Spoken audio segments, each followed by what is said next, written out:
Well, more and more retirees are being faced with the problem of, do I help support my kids, my adult children, keep them on the payroll, or do I focus more on my own retirement? Well, today we're going to talk about how to transition your kids off of payroll and answer a question that came in for John Stillman.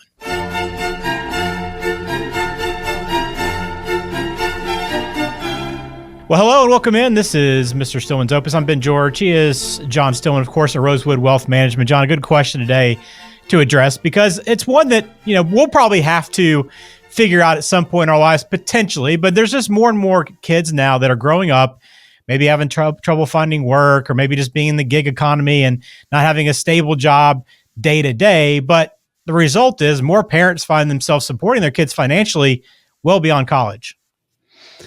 Yeah, I mean, I'm in this boat right now. My kids are still on the payroll. They're now 11 and 8. So, guys, it's time to move on. It's time to start living your own life at this point, I would say. But sounds like their mom thinks they're going to still be on the payroll for several more years. I think you also have a similar problem at your house, Ben.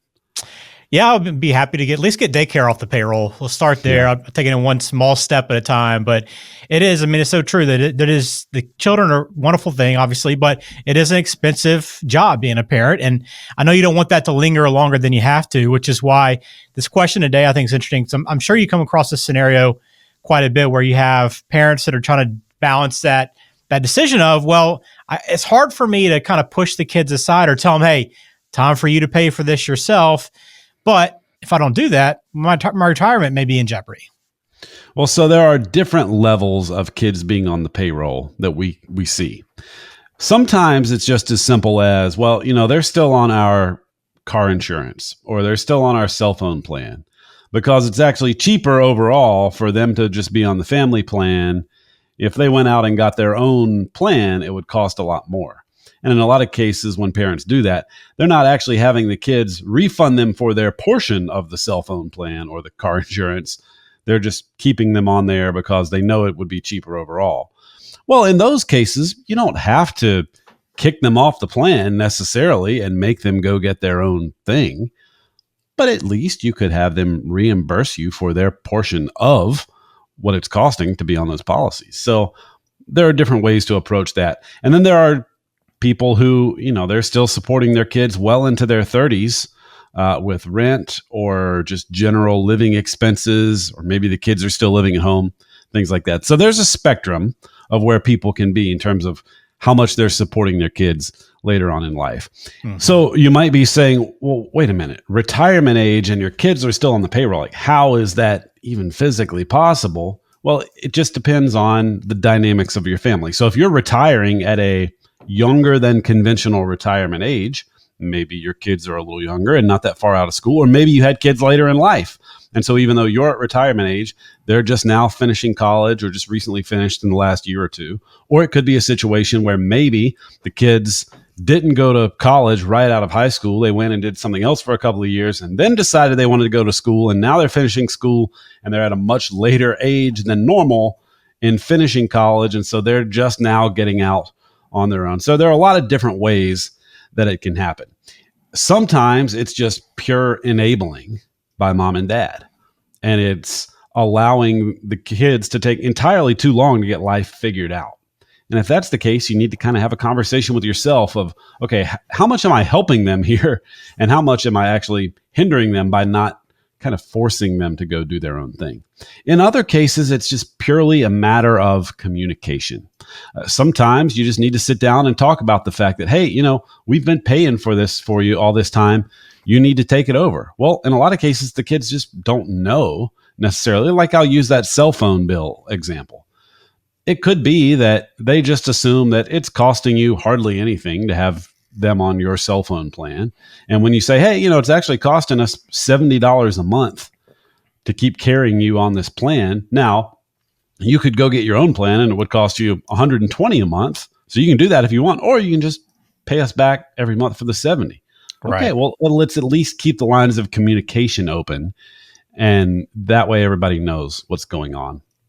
So when you get a question like this about how do you handle a situation where your kids are on the payroll and you're trying to figure out retirement, what's your role then, John, as an advisor? Is it to to work with the client and make them feel as comfortable as possible? Or do you have to have some tough conversations with them? I won't necessarily say put your foot down, but say, hey, you have to decide this or this, because if not, then your financial future could be in jeopardy. Yeah. I mean, there have been a lot of times where I've had to help people get to the point of being comfortable having that tough conversation. And it's rarely going to be, hey, John said you're done, so good luck. You're on your own. No, it's usually like, all right, let's think about it from mom and dad's end.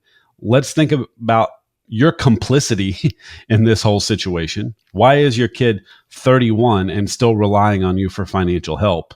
Let's do a little self-inspection of how did we get here from mom and dad's perspective. And then let's set some parameters of like, okay, by the end of this year, we need to have you weaned off of, let's say, the monthly help that we're giving you toward your rent, or the fact that we're picking up this particular bill for you.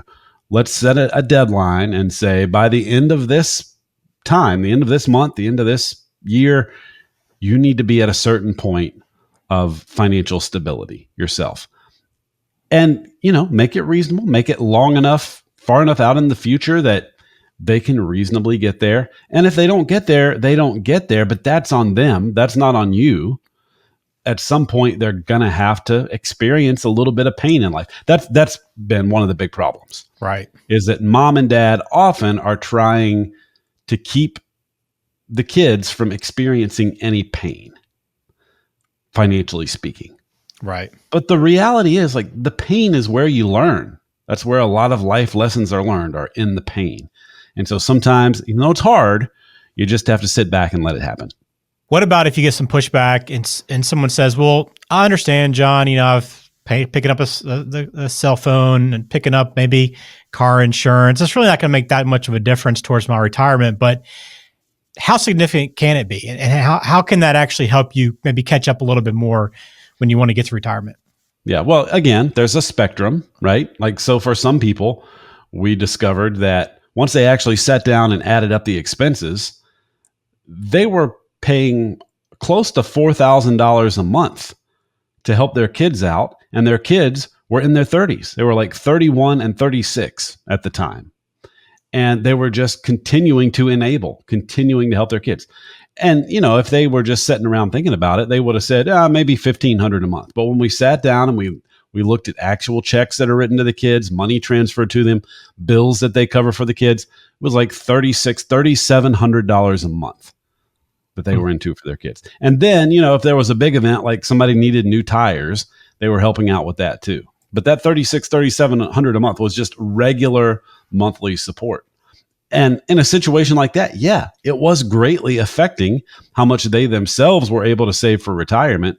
It was also affecting how much income it appeared they needed to live their life, right? So if we're trying to figure out how much income do you need in retirement, and we think you need $9,000 a month.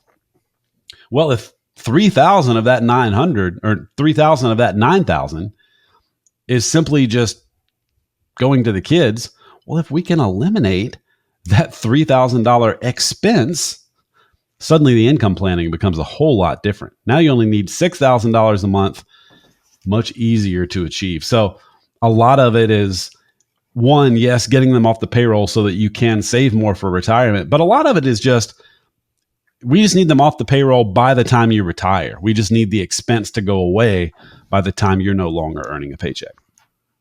So you have a nice built-in deadline there. Right. Well, I know this is not always easy to do on your own, which is, again, where someone like John can come in. He's a chartered retirement planning counselor, can help you out with this. Look at the numbers, help you get a better understanding and a clearer picture of kind of where you're going and where maybe you want to get to, and taking off some of these expenses, clearing off the payroll, so to speak, can help get you there. I know it's tough with children. You want to do what's best for them. But to your point, John, there is a lot of life lessons learned through the pain. And we're always better off as kids as we grow up, mature, to learn these lessons as early as possible. So some things to think about, but a great question. I know a situation a lot of people are in. So kind of good to break it down. Any final thoughts to wrap it up? No, I think that covers it. Just keep in mind there is a range of how much help you might be giving the kids, and some of it might be appropriate. Some of it might be enabling, and it's worth a conversation to see where you fall on that spectrum and then decide what you need to do from there. Yeah, good point. You might not necessarily be doing anything wrong, so to speak, but some adjustments you can make to put yourself in a better position financially.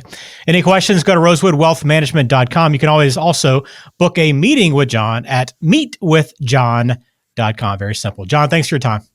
Always a pleasure.